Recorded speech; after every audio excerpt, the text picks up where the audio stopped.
Shalom saudara-saudaraku yang kekasih di dalam Tuhan Yesus Kristus. Puji Tuhan, haleluya. Kita sudah ditolong Tuhan sampai di ujung bulan Oktober ini. Puji Tuhan. Hari ini Minggu tanggal 27 Oktober tahun 2024. Tuhan menolong kita. Selamat ulang tahun buat saudara-saudariku yang ditambahkan usianya 1 tahun lagi. Semoga saudara sehat rohani, sehat jasmani, tambah sungguh-sungguh mengasihi Tuhan. Apa yang saudara kerjakan diberkati Tuhan, demi kemuliaan namanya. Amin. Saudara, hari ini kita akan melanjutkan untuk mempelajari Kisah Para Rasul 25. Mari kita mempersiapkan diri dan hati kita. Tuhan memberkati kita. Mari berdoa. Bapa kami yang baik, terima kasih untuk kasih setiamu. Tuhan sudah menolong kami minggu ini. Terima kasih.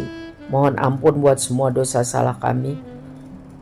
Tolong kami untuk mengerti firman-Mu yang kami pelajari hari ini dari Kisah Para Rasul 25. Mohon berkat Tuhan supaya kami dapat mempraktekannya. Di dalam nama Tuhan Yesus kami berdoa. Amin. Saudara, mari kita buka Alkitab kita dari Kisah Para Rasul 25. Sambil mendengarkan Alkitab bersuara, tentu dengan sikap yang sungguh-sungguh. 3 hari sesudah tiba di provinsi itu, berangkatlah Festus dari Kaisarea ke Yerusalem. Di situ imam-imam kepala dan orang-orang Yahudi yang terkemuka datang menghadap dia dan menyampaikan dakwaan terhadap Paulus.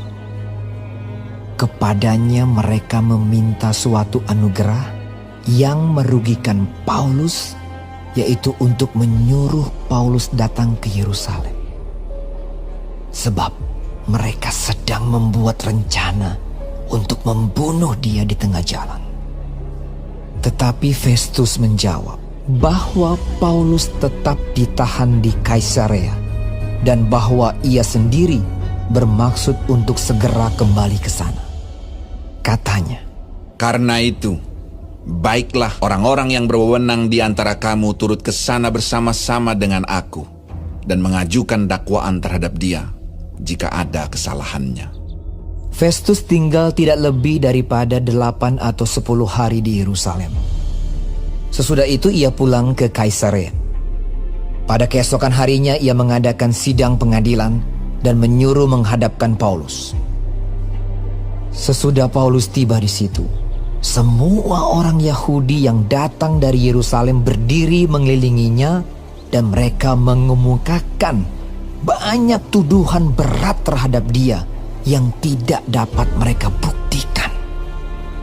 Sebaliknya, Paulus membela diri. Katanya, "Aku sedikit pun tidak bersalah, baik terhadap hukum Taurat orang Yahudi maupun terhadap bait Allah atau terhadap Kaisar." Tetapi Festus yang hendak mengambil hati orang Yahudi menjawab Paulus.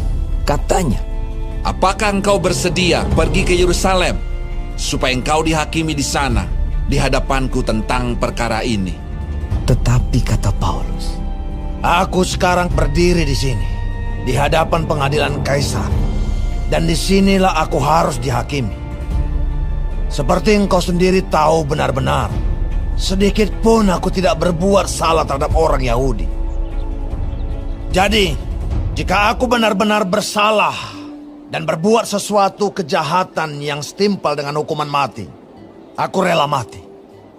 Tetapi, jika apa yang mereka tuduhkan itu terhadap aku ternyata tidak benar, tidak ada seorang pun yang berhak menyerahkan aku sebagai suatu anugerah kepada mereka. Aku naik banding kepada Kaisar." Setelah berunding dengan anggota-anggota pengadilan, Festus menjawab, "Engkau telah naik banding kepada Kaisar, jadi engkau harus pergi menghadap Kaisar." Beberapa hari kemudian datanglah Raja Agripa dengan Bernike ke Kaisarea untuk mengadakan kunjungan kehormatan kepada Festus. Karena mereka beberapa hari lamanya tinggal di situ, Festus memaparkan perkara Paulus kepada raja itu. Katanya, "Di sini ada seorang tahanan yang ditinggalkan Felix pada waktu ia pergi. Ketika aku berada di Yerusalem, imam-imam kepala dan tua-tua orang Yahudi mengajukan dakwaan terhadap orang itu dan meminta supaya ia dihukum. Aku menjawab mereka bahwa bukanlah kebiasaan pada orang-orang Roma untuk menyerahkan seorang terdakwa sebagai suatu anugerah sebelum ia dihadapkan dengan orang-orang yang menuduhnya dan diberi kesempatan untuk membela diri terhadap tuduhan itu. Karena itu mereka turut bersama-sama dengan aku kemari. Pada keesokan harinya, aku segera mengadakan sidang pengadilan dan menyuruh menghadapkan orang itu.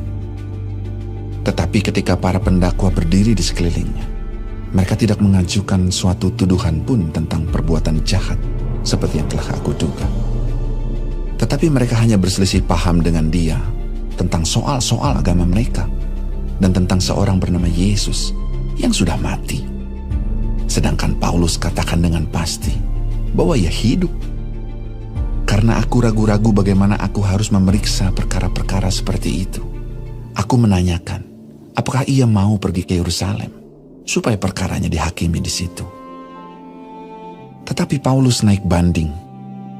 Ia minta supaya ia tinggal dalam tahanan dan menunggu sampai perkaranya diputuskan oleh kaisar. Karena itu aku menyuruh menahan dia sampai aku dapat mengirim dia kepada kaisar. Kata Agripa kepada Festus.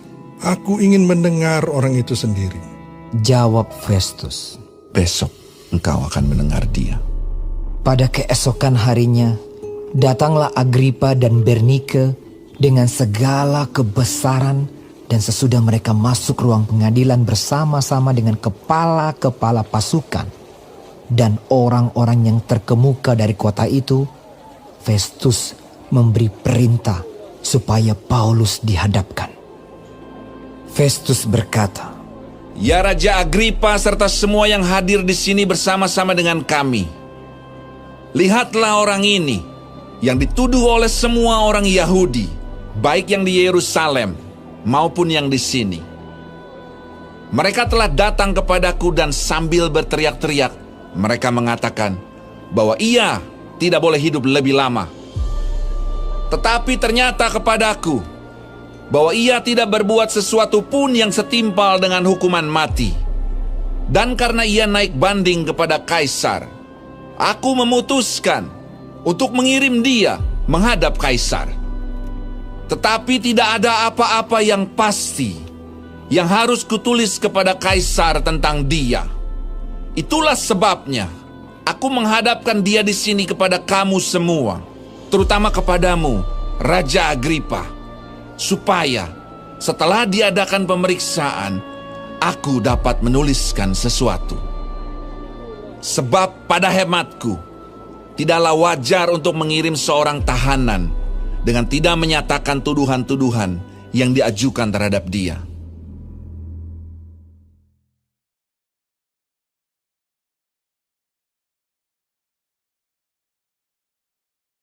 Saudaraku, perikop pertama mengenai Paulus di hadapan Festus. Naik banding kepada kaisar.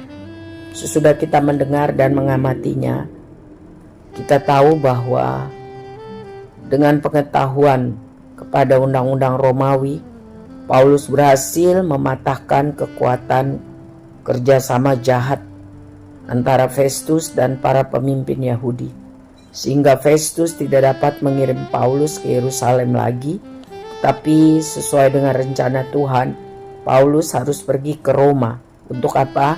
Untuk memberitakan Injil, untuk bersaksi tentang Tuhan Yesus di Roma. Saudara baca kembali di kitab Kisah Para Rasul 23 ayat 11. Jadi rencana Tuhan pasti digenapi dengan cara apapun. Ya, melalui kisah ini kita belajar tentang providensia Allah atau pemeliharaan Tuhan terhadap segala ciptaannya, terutama dalam kehidupan manusia yang hidup mengasihinya. Ya. Banyak masalah yang harus dihadapi Paulus saat ia menjalani rencana Allah. Tapi Paulus selalu rindu hidup mengikuti kehendak Allah. Dia mau menyenangkan hati Tuhan. Sebagai orang yang percaya, kita sudah banyak menikmati kasih Tuhan Yesus, bukan? kita diselamatkan dari dosa kita, diberi kesempatan hidup sampai hari ini, ya, dipercayakan banyak hal, ya, diberikan talenta.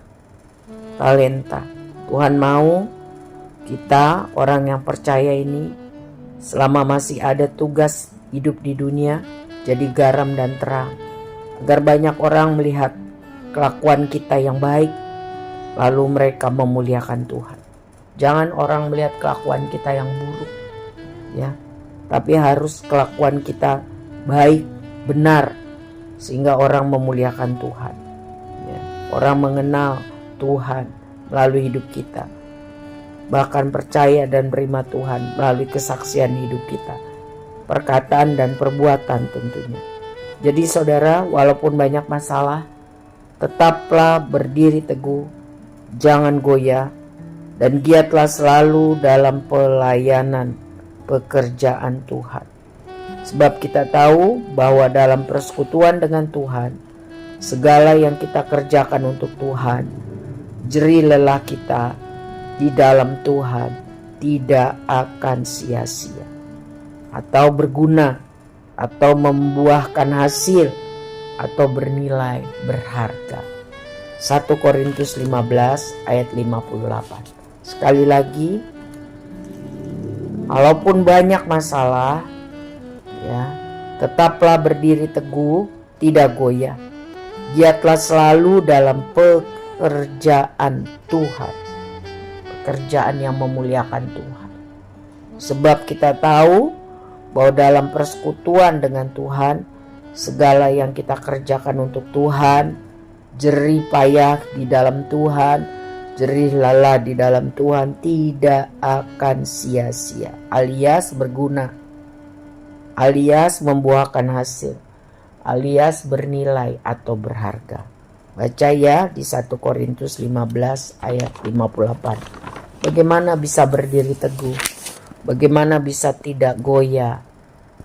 Tidak ada cara lain selain mempunyai persekutuan yang erat dengan Tuhan di dalam doa, ya, yang dipimpin oleh Roh Kudus, di dalam membaca, merenungkan dan melakukan firman, ya, membaca, merenungkan dan melakukan firman, dan minta Roh Kudus memimpin kita sehingga doa yang kita lakukan, pekerjaan yang kita lakukan, pelayanan yang kita lakukan itu sungguh-sungguh seperti untuk Tuhan, bukan asal-asalan, ya. Sungguh-sungguh kita lakukan pekerjaan untuk Tuhan itu pekerjaan yang baik dan tentunya yang benar, seperti setia beribadah, setia berdoa, setia mempelajari firman Tuhan, setia memberi perpuluhan, suka memberi dengan murah hati, setia bermisi memberitakan kabar Injil,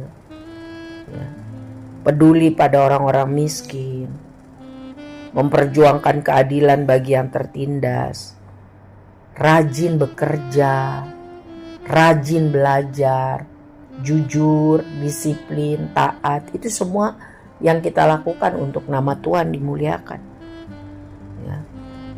Jadi seluruh hidup kita sebenarnya adalah persembahan yang hidup, yang kudus, yang berkenan kepada Tuhan. Roma 12 ayat 1. Ya. Seluruh hidup kita, seluruh kegiatan kita seharusnya adalah ibadah bagi kemuliaan Tuhan. Mari kita cek, evaluasi diri. Apakah Roma 12 ayat 1 sudah kita lakukan? Ya. Seperti apa yang Paulus lakukan, sehingga dia mengalami pertolongan, pemeliharaan, perhatian Allah, providensia Allah. Tuhan memperhatikan orang yang sungguh-sungguh hidup mengasihi, ya. Walaupun banyak yang menentang, tindakan Festus dan orang-orang Yahudi didasari motif yang tidak adil, yang tidak luhur, yang tidak benar, yang keliru, merugikan orang lain. Sebab itu apapun yang kita lakukan, entah pekerjaan kita di dunia sekuler di dalam kegiatan sehari-hari di rumah ataupun pelayanan kita. Firman Tuhan mengajarkan kita untuk menjaga hati dengan seluruh kewaspadaan. Motivasinya harus murni, bersih di hadapan Tuhan yang Maha Tahu. Amsal 4 ayat 23 mengajarkan menjaga hati dengan segala kewaspadaan, karena dari situlah terpancar kehidupan. Ya. Jadi kita bisa lihat motivasi orang-orang Yahudi, motivasi Festus itu bukan mencari kebenaran. Bukan. Tapi ada sesuatu motivasi yang salah, yang keliru. Egois, untuk mementingkan diri sendiri, tidak jujur, tidak adil, ya, merugikan orang lain. Ya. Saudara-saudara yang kekasih, marilah kita sungguh-sungguh berjaga-jaga senantiasa sambil berdoa, supaya kita beroleh kekuatan untuk luput dari semua hal-hal yang jahat, yang tidak benar, yang tidak kudus, yang tidak mulia. Ya. Supaya kita bisa tahan berdiri di hadapan Anak Manusia, menyambut kedatangan Yesus Kristus dengan sukacita dan tanpa malu. Ya, sebab Tuhan Maha Tahu. Kita bisa bohong sama orang, tapi sama Tuhan tidak bisa. Roh Kudus tinggal di tempat, di hati yang mau hidup dalam kudusan dan kebenaran. Tapi Roh Kudus juga bisa meninggalkan orang-orang yang tidak sungguh-sungguh mau taat dengar-dengaran, tidak mau menjaga hidup di dalam kebenaran. Paulus luar biasa sebagai contoh buat kita. Selalu hidup menjaga hati, motivasi supaya benar di hadapan Allah. Waktu dia dibawa juga di hadapan Agripa dan Bernike, ya, permintaan Paulus untuk naik banding kepada Kaisar di Roma membuat Gubernur Felix menghadapi dilema posisi yang sulit. Karena dia harus membuat surat pengantar berisi laporan dan tuduhan kejahatan Paulus, serta apa alasan Paulus untuk naik banding. Wah, ini berarti membuka kelemahannya. Taruhannya adalah jabatan yang tinggi akan dijatuhkan jika tidak terbukti kesalahan Paulus. Jika terbukti bahwa Festus tidak adil. Jadi dia minta tolong kepada Agripa, ya, Herodes Agripa. Minta solusi apa yang harus dia buat ini. Herodes Agripa seorang bangsawan Yahudi yang sangat dihormati, punya pangkat yang tinggi. Sedangkan menurut catatan sejarah gereja, Bernike istrinya itu adalah adik kandungnya. Jadi mereka melakukan pernikahan insest yang terlarang. Orang Yahudi, dia tahu apa yang Alkitab atau Taurat katakan. Itu terlarang. Lihatlah saudara, Festus orang berpangkat, punya kekuasaan besar, tapi dia tidak menghargai kesempatan yang diberikan Tuhan. Dia melakukan kolusi untuk jabatannya itu. Herodes orang kaya, bangsawan, berpangkat, tapi dia melakukan perzinahan, insest. Sedangkan Paulus seorang tawanan, tapi dia hidup karena anugerah Tuhan, bermoral benar, memancarkan kekudusan Tuhan, bisa jadi garam dan terang dunia. Garam itu gunanya untuk anti kebusukan, anti ketawaran, gak jelas. Sedangkan terang itu anti daripada kegelapan. Paulus berani di hadapan Agripa, Bernike, di hadapan Gubernur Festus. Karena apa? Karena dia benar. Jadi teladan yang kita dapat kali ini, kita harus memiliki keberanian untuk menyatakan kebenaran. Berani karena benar. Saudara, hidup ini penuh dengan pilihan. Mulai dari hal yang kecil, sehari-hari, sampai yang besar. Pilihlah hidup dalam kebenaran. Pilihlah hidup selalu dalam kebenaran. Ya. perkataan yang benar, sikap yang benar. Ya. Mintalah kepada Tuhan untuk memberi hikmat dan kebijaksanaan. Ya. Supaya hidup kita sungguh-sungguh bisa maksimal bagi kemuliaan Tuhan. Supaya nama Tuhan dipermuliakan. Ya. Ya. Supaya nama Tuhan dipermuliakan. Paulus menjadi contoh yang baik. Di mana saja, apa saja kesusahan yang harus dia hadapi, dia tetap hidup sesuai kehendak Tuhan. Sehingga pemeliharaan Tuhan kepadanya nyata. Lewat badai, lewat cobaan, dia sanggup berdiri teguh, tidak goyah, tetap giat dalam pekerjaan Tuhan. Kuncinya apa? Supaya imannya bisa tetap teguh. Kuncinya adalah bahwa dia selalu melakukan pekerjaan yang benar untuk Tuhan.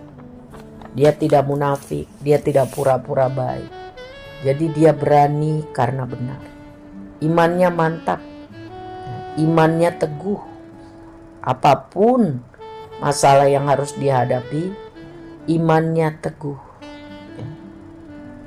Ini penting sekali punya iman yang teguh.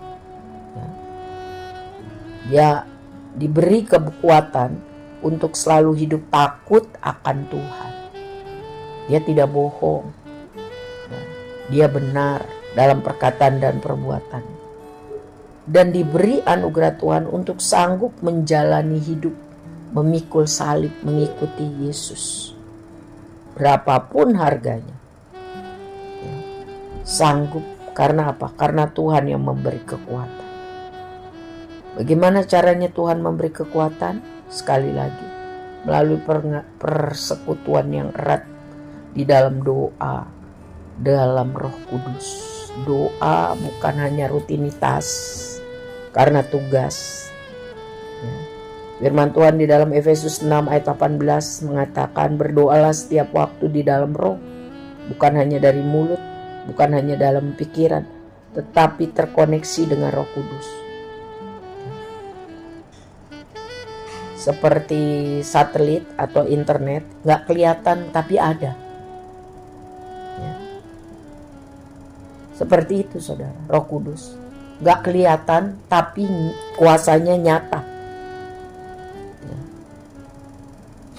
Kita perlu sungguh-sungguh hidup di dalam doa dan pembacaan firman, perenungan firman. Supaya doa kita selaras dengan kehendak Tuhan. Jadi itu kunci rahasia mengapa Paulus bisa kuat berdiri teguh. Karena dia punya persekutuan yang erat dengan Tuhan. Tuhan yang menolong, Tuhan yang menghibur, Tuhan yang menguatkan. Firman Tuhan yang meneguhkan dia. Sehingga dia bisa berdiri teguh tidak goyah. Giat selalu dalam pekerjaan Tuhan. Sebab dia tahu bahwa dalam persekutuan dengan Tuhan. Persekutuan. Ini bicara hubungan, bicara mengenai doa, bicara dengan Tuhan, firman, mendengar Tuhan. Dia tahu bahwa dalam persekutuan dengan Tuhan, semua yang dia kerjakan tidak akan sia-sia. Bagaimana dengan saya dan saudara? Kita akan menghadapi banyak masalah atau sedang menghadapi banyak masalah. Milikilah persekutuan yang erat dengan Tuhan di dalam doa yang dipimpin oleh Roh Kudus. Milikilah kerinduan untuk membaca firman Tuhan, mendengar firman Tuhan, merenungkan dan melakukan. Ya, sungguh-sungguh hidup seperti yang Tuhan mau. Maka hidup kita akan dipimpin dari kebenaran pada kebenaran. Sehingga kita menikmati kasih karunia, lepas kasih karunia. Bukan karena kita kuat, tetapi karena Tuhan Immanuel. Bagi orang-orang yang sungguh-sungguh hidup mengasihi Tuhan. Akan mengalami providensia Allah, pemeliharaan Tuhan. Amin. Biarlah firman Tuhan ini memberkati kita untuk kita hidup lebih sungguh-sungguh dengan Tuhan. Memiliki persekutuan yang erat dengan Tuhan. Berdoa bukan hanya dari mulut dan pikiran, tapi dipimpin oleh Roh Kudus setiap hari. Tuhan Yesus memberkati. Mari kita berdoa. Bapa, terima kasih untuk kesempatan kami mempelajari firman Tuhan. Tolong kami untuk mengerti dan mempraktekkan. Beri kerinduan untuk erat dengan Tuhan, memiliki persekutuan yang teguh dengan Tuhan, di dalam doa pribadi setiap hari. Doa yang dipimpin Roh Kudus, bukan rutinitas, bukan karena tanggung jawab kewajiban, tapi karena benar-benar merasakan perlu dengan Tuhan. Beri kerinduan untuk membaca firman dan mempraktekkan. Biarlah kebangunan rohani terjadi dalam hidup kami, dalam keluarga kami, dalam jemaat Tuhan, supaya nama Tuhan dipermuliakan. Orang bisa melihat kelakuan kami yang baik dan mereka mempermuliakan Tuhan. Kami menyerahkan hidup kami minggu yang akan datang di dalam tangan kasih setia Tuhan. Mohon berkat Tuhan mulai dari anak-anak sekolah minggu, remaja, kaum muda, para wanita dan pria. Di dalam tangan Tuhan kami berserah. Mari angkat tangan saudara dan terima berkat Tuhan. Imani sungguh dalam nama Tuhan Yesus. Kasih Allah Bapa yang sempurna dan kekal menguasai roh, jiwa, dan tubuh kita. Cinta Tuhan Yesus, penyertaan Allah Roh Kudus. Di dalam nama Tuhan Yesus kita terima. Masa depan kita sungguh ada dan harapan kita tidak akan hilang selama kita sungguh-sungguh hidup takut akan Tuhan, hormat akan Tuhan. Amin. Di dalam nama Tuhan Yesus, mari kita katakan amin. Tuhan berkati saudara. God bless you. Immanuel. Amin.